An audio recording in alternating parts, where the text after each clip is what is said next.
All right. What's up, food fans? Matt here, Cool Foods. Thanks for tuning in to another episode. Today we're going to make something quick and easy. I'm going to make a little red curry paste. All right, so it's no secret that I like to grow chili peppers around here.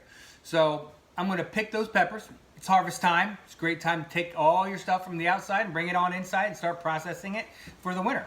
So I'm going to pick all my chilies. I also grow a little lemongrass here in the backyard, so I'm going to pick a little lemongrass.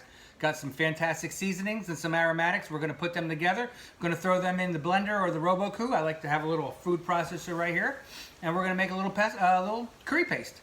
Curry paste is really cool because you can make it as hot as you want it, like really super fire hot. That way, when you're ready to use it, you can dilute it as much as you want. So remember, don't make it as mild as you think you want it, because if you want it hot next time, you're kind of screwed because you only made it a certain way. So I like to make mine really rich and really hot. And that way, like I said, I just dilute it whatever I want, with a little sugar, with a little water, with a little stock, whatever I'm making, just balance it out. All right? So without further ado, let's get to those chilies. Okay, so let's get to our ingredients.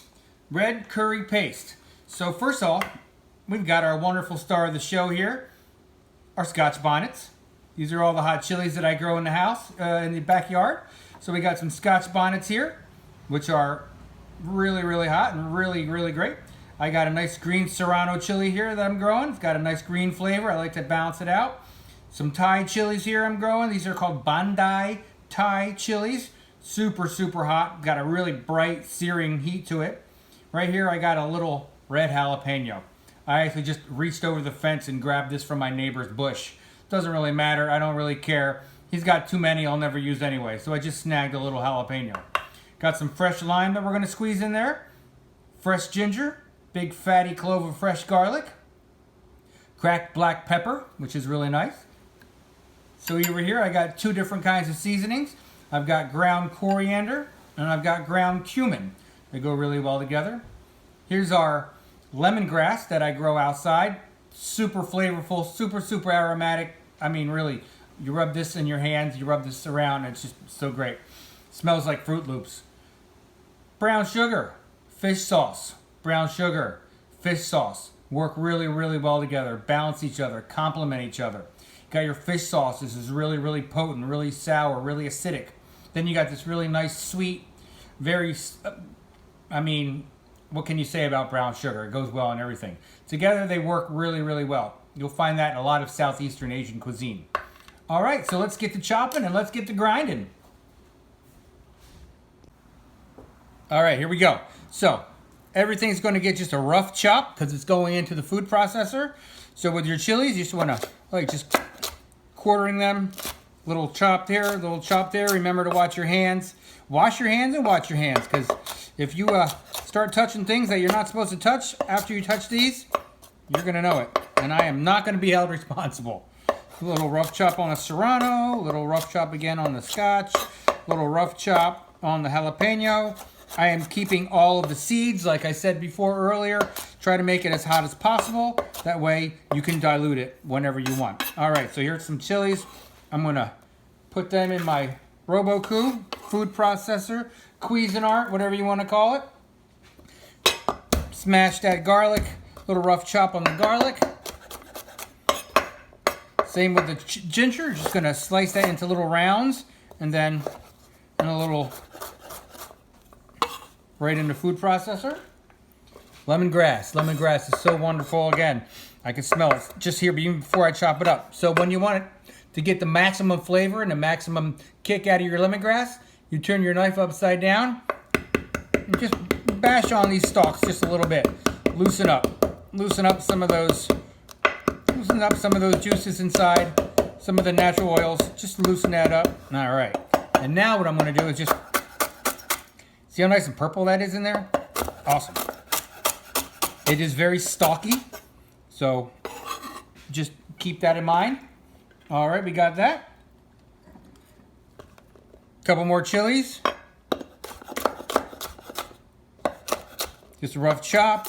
Normally I would never use this many chilies, but since I'm using a paste, making a paste, I definitely want as much as possible. growing chili peppers at home is very rewarding. They're beautiful plants. They're very, very varied in colors, shapes, sizes, but they do take forever to make. All right, so I got my limes and all my seasonings, and I'm ready to go. Let's get to the food processor. Okay, on to the grinding. Get yourself a nice cOOl Cuisinart food processor, like I said, whatever you want to call it. Blenders work okay, but sometimes blenders actually just liquefy too many things. So this keeps it a little chunkier and you can control it. So I got all my peppers and all my aromatics are in there. So just a little grind.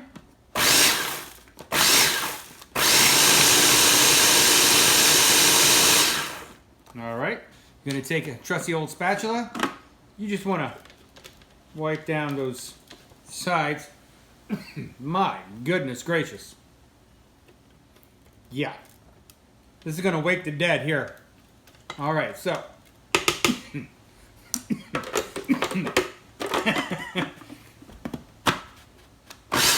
little pulse action there. All right. Real quick. I'm gonna throw in my black pepper. I'm gonna throw in my cumin and coriander. I'm gonna throw in my, yeah, it's really hot. It's really spicy. I can smell. I'm sweating and I can barely breathe. Brown sugar, fish sauce. Sorry, I forgot to mention earlier, a little kosher salt. I like a little kosher salt in everything I do. All right, and now we're gonna squeeze that lime. Get as much lime as possible. Scrape that lime there. Another lime, half lime here. All right. So you'll be able to use little teaspoons, half teaspoons of this whenever you want. Just keep this in your fridge, wrapped and packed tightly.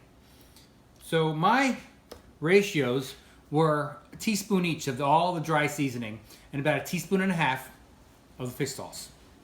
One whole lime, and like you saw, one whole fatty piece of garlic, and a nice chunk, about an ounce, a little less than an ounce, of the ginger.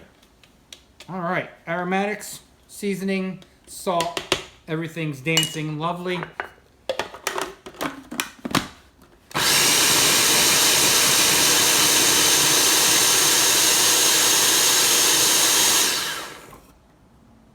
All right, another little scrape.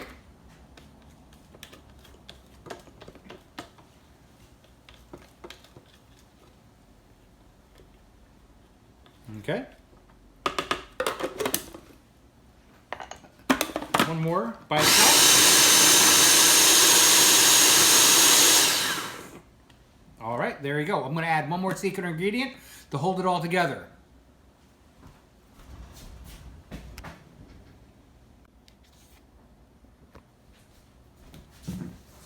Okay, one more ingredient to hold it all together. I'm sorry, I failed to mention this earlier. But when you turn it on, you definitely want to cover up that top so it doesn't splatter. And I'm going to drizzle in a little peanut oil as it's moving.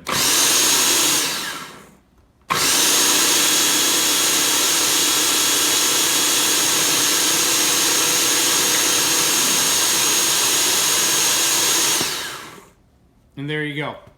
Keep it all together. Oh, look at that. So it looks a little loose to me. That's okay. Is everything here is at room temperature? Remember, I'm going to put this in the fridge for a while. Oh man, so much, so good. All right, well there it is, my friends. Curry paste. It doesn't look like the grocery store curry paste, right? It's not super thick, doesn't look like paste, but this is a nice ground chili pepper paste that you can use for a long time. Freeze it, store it, give it to friends. Oh yeah, super happy. Smells great. And that, my friends, concludes this episode of Cool Foods. Remember, enjoy life and the food it brings you.